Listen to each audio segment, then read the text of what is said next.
Akala namin nahanap na lahat ng crossover ni na Peppa Pig at Ben and Holly. Pero nagkamali kami. Heto ang mga hindi pa namin nakita. Simulan natin sa ebidensya na may mga diwata sa mundo ni Peppa. Sa The Tooth Fairy episode, nabunot ang ngipin ni Peppa at sinabi ni Daddy Pig na papalitan ito ng diwata ng barya kapag natulog siya. Akala ng lahat si Daddy Pig lang ang palihim na maglalagay ng barya sa ilalim ng unan habang natutulog siya. Pero hindi pala yon ang nangyari. Tunay na diwata ang lumitaw. Isang maliit na lumilipad na baboy na mahiwagang nagpakita. May dalang barya mula sa ibang mundo. Binago nito ang lahat. Dahil kung totoo ang mga diwata sa mundo ni Peppa, ibig sabihin, ang Little Kingdom, ang mahiwagang mundo ng mga diwata at duwende na tinatawag na tahanan ni na Ben at Holly, ay hindi lang kwento sa isang libro o larawan sa pader. Totoong umiiral ito sa universo ni Peppa. Isang mga lumika ang bumuo ng dalawang mundong ito at kinumpirma ng episode na magkaugnay talaga sila. Tuloy tayo sa Pasko ni Peppa. Nagpadala ng liham sina Peppa at George kay Santa. Pumili ng malaking puno at natulog. Ang tunay na sorpresa ay nang dumating si Santa. Sa kisame sa itaas niya, may nakasabit na mga Christmas card at isa rito ay may larawan ni Ben Elf. Pero hindi siyang Ben mula sa mga bagong episode. May kulay ubeng sombrero at berdeng pangitaas ang bersyong ito. Ito ang pilot version ni Ben noong unang araw ng Ben at Holly's Little Kingdom. Isang karakter na di pa nakikita na karamihan, tahimik lang na nakasabit sa Christmas card sa sala ni Peppa. Dito pa lang nagsisimula ang mas nakakaintrigang bahagi. Si Santa ni Peppa at Father Christmas ni na Ben at Holly ay parehong tao. Kung magkatabi sila, halata ang pagkakahawig nila. Ang tunay lang na pagkakaiba ay mas bata at payat ang bersyon sa Ben at Holly, na parang mas naunang bersyon ng parehong karakter. At kung hindi pa sapat yon, mas lalo pang nakakahinala dahil sa mga bumoses. Sa Ben at Holly, si Santa ay binosesan ni Richard Writings, na siya rin gumaganap bilang Daddy Pig. Sa Peppa Pig, si Santa ay binosesan ni David Graham, na siya ring matandang duwende sa Ben at Holly. Dalawang aktor, dalawang palabas, nagpapalitan ng papel.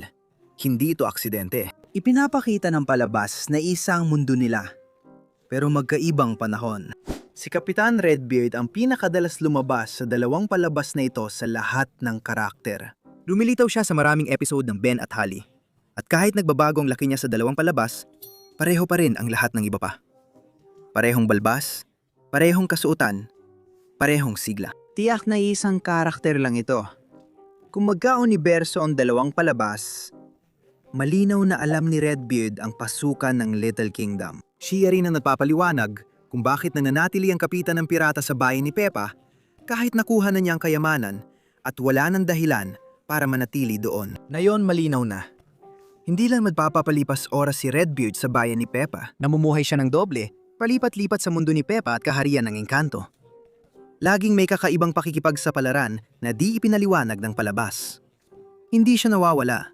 Alam niya ng eksakto kung saan siya pupunta. Ngayon, para sa susunod na pahiwatig, balikan natin mula sa simula, sa pinakaumpisa ng munting kaharian ni na Ben at Holly. Nagsisimula ang palabas sa pagpapakilala kina Ben, ang duwende, Prinsesa Holly, at Gaston, ang ladybug. Dito nagiging interesante ang lahat. Ang masayang pagpapakilalang ito ay halos pareho ng simula ng Peppa Pig. Ganoon din sina Peppa at pamilya niya.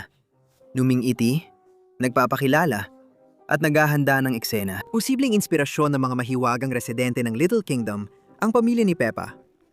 Maaring hindi nila alam na sikat na rin sila sa ibang mundo. Mapapansin mong halata ito kapag nakita mo, magtataka ka kung paano mo di napansin. Sa episode na Bedtime Story, binasahan ni Daddy Pig sina Peppa at George bago matulog.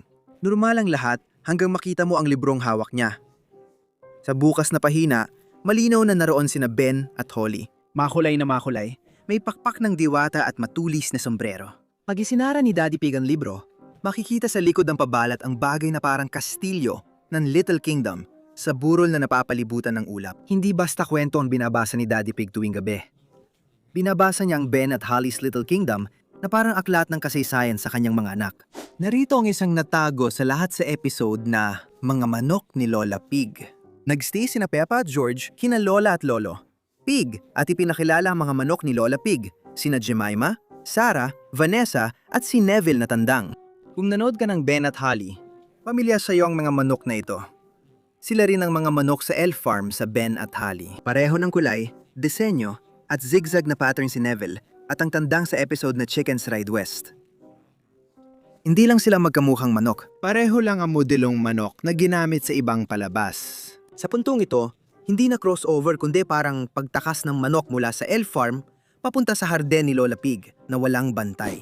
Tulad na alam natin, si Ben ay nakatira kasamang kanyang pamilya sa loob ng malaking puno ng duwende. Pero kapag tiningnan mo ang kanilang kusina at pagkatapos ay tiningnan mo ang kusina ni Peppa, pabilis na nagiging kakaiba ang mga bagay-bagay. Pareho pa rin ang pwesto ng bintana, may kalan sa ilalim. Asul pa rin ang mga kabinet. Nasa gitna ang mesa, magulang sa magkabilang gilid at bata sa gitna. Ang ref sa kanan ay puno ng magnet na letra at pareho rin ang anggulo ng kamera. Hindi ito basta dalawang cartoon na kusina na nagkataong magkamuka. May nag-copy-paste ng kwarto. Pinalitan lang ang nakatira.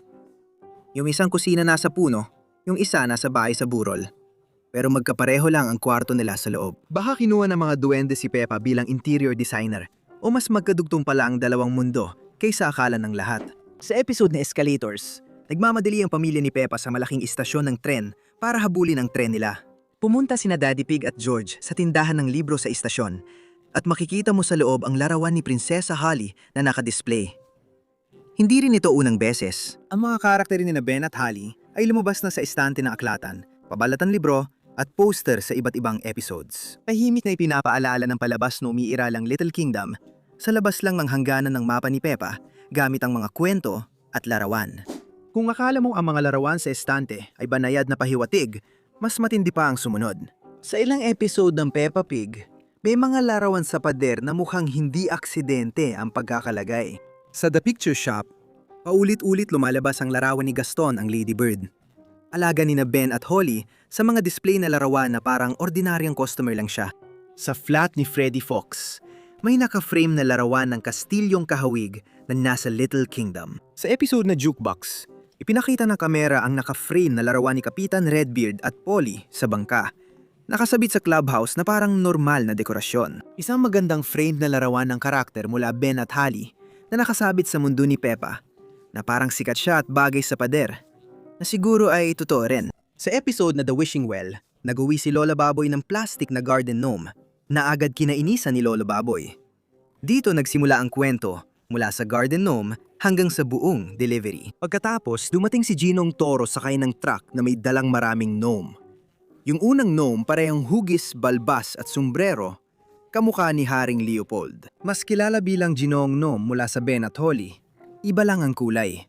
Sa natirang delivery, isa ay pareho rin ang kulay. Sa Ben at Holly, si Ginoong Gnome ay palaboy na biglang dumarating at hindi umaalis kahit di imbitado. Nayon, pinaliit siya at tahimik na nilagay sa hardin ni Peppa. Naiinis agad si Lolo Pig. May mga bagay talagang di nagbabago. Kaya ayan na, mula sa Christmas card hanggang kusina, at mula Piratang Loro hanggang Garden Gnome, talagang laganap ang crossover ng Peppa Pig at Ben at Holly. Habang tumitingin ka, mas marami kang natutuklasan. Alin ang pinaka-nakagulat para sa'yo? Sabihin sa amin sa komento. Kita-kits sa susunod na video.